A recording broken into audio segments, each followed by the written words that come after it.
All right, we are continuing on in OLI Mod 10, looking at standard deviations. So let's go ahead and do some more work in StatCrunch. We're going to go back to that serial brands data set. So remember, from our home page, we're clicking on data sets, and then we can enter our search word and click on the data set we need. Just another reminder that for your upcoming exam, you are going to need to have to use StatCrunch extensively. All the data for you to analyze will be data sets in StatCrunch, so you've got to know how to be able to load your data sets and to make that program work. Okay, so we're being asked to make histograms for the fiber and the sugar column, and I know that we already have them here on the worksheet, but we definitely don't want to not take advantage of a time to practice. So let's go ahead, get each of these histograms, its graph, histogram. Let me get it to fit in your screen here. All right, so the two columns are fiber and sugars. I'm on a Mac, so I'm going to command click that second one. On a PC, you would control click. And because I want them to come out like they did here on the worksheet, and you might want them to come out the same way too, I have one row with two columns. So let me set that up. Compute, and there we have the very same histograms that are on the worksheet here.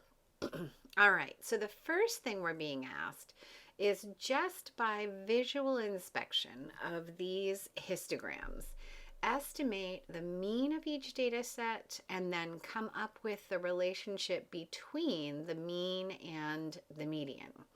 So just by visual inspection, remember that the mean is our balancing point. Where would the fulcrum be on that teeter-totter?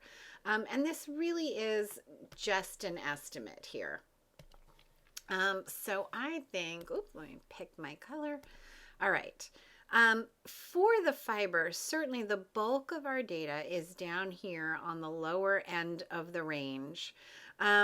This data far away is going to pull the mean further to the right than the median, but I still don't think the mean is going to move very far away from this area. So I don't know. I think it's going to be around there, around the 2 mark, maybe a little more than 2, something like that. For the sugars, well, we have this little rise of data over here to the left, but it's not too far from symmetric. I would think in this case, really, our mean and our median are going to be fairly much the same and right around in the center here. So around that 7.5 mark, somewhere there. Okay. Let's go ahead. Let's take a look in StatCrunch and see how these values compare. While you can get them marked in each of your histograms, let's go ahead and practice the calculation, because that offers us the opportunity to get a lot more values than just the mean and the median. But let's get those for now. So stat, summary stats, columns.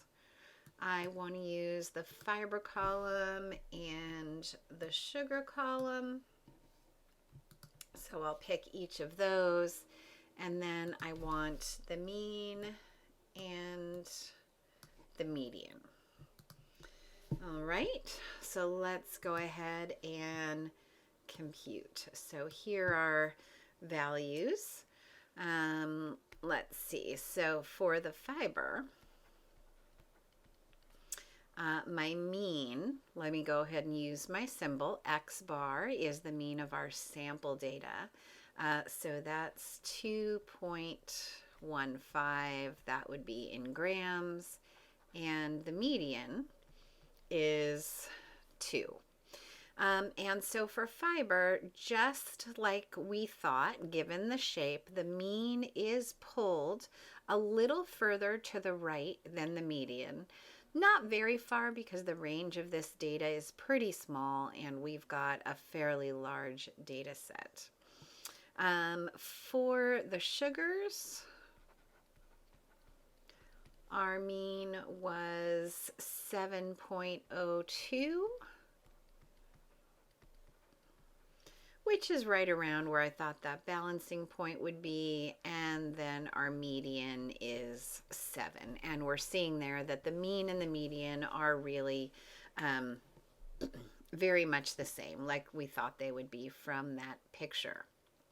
Okay, but now we're being asked which of these two data sets will have the larger standard deviation and why. So think about what standard deviation represents. Maybe pause the video for just a moment, formalize your answer, and then come back.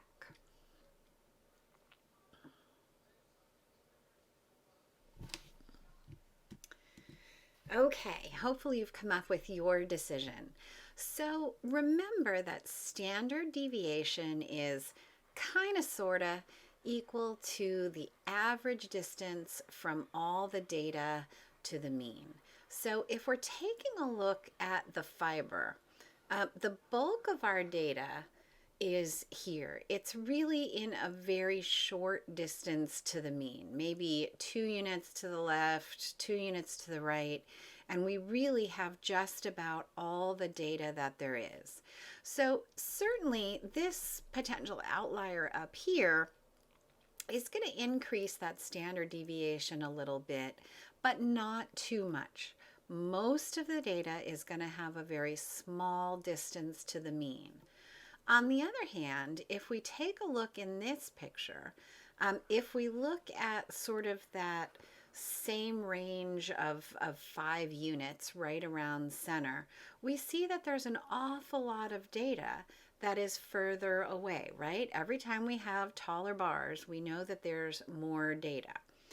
Here on the fiber, very little data further away from that mean than about 2 or 3 units.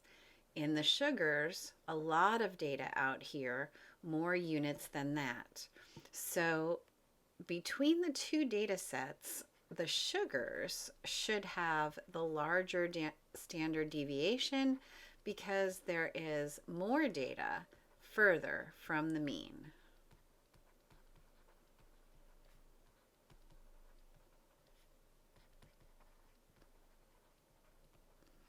So let's go ahead into StatCrunch.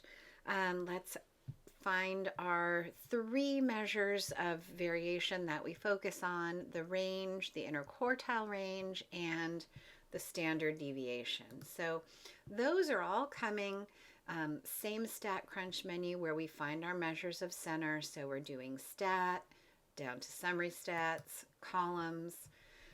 Again, we're using the fiber and the sugar columns. And then let's see, I want the range, which is down here, the interquartile range, which is a little further down. You can see that StatCrunch will calculate those quartiles for you, Q1 and Q3, like we did in the 5-number summary, but it will also calculate that interquartile range for you, and then back up the top for the standard deviation.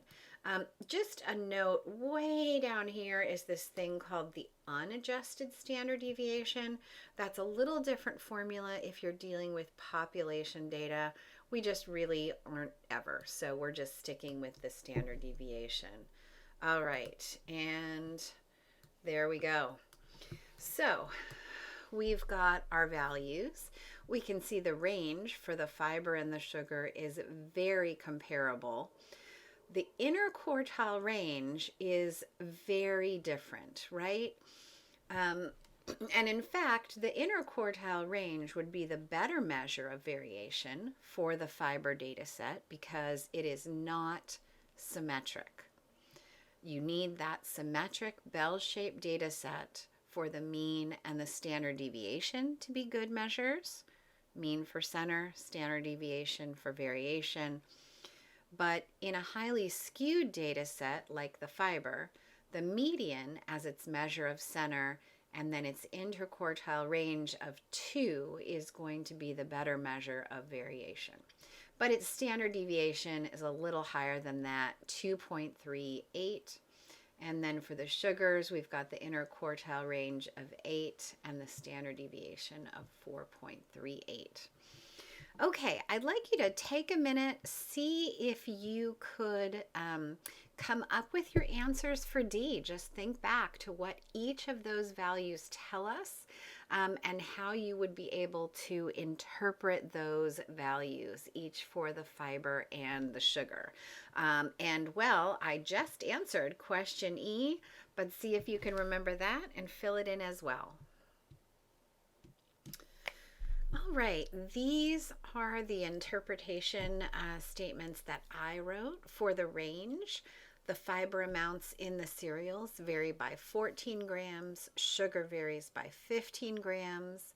For the IQR, the middle 50% of fiber amounts vary by 2 grams, sugar by 8 grams. That IQR is showing us there how much more variation there is in the sugar amount than the fiber amount.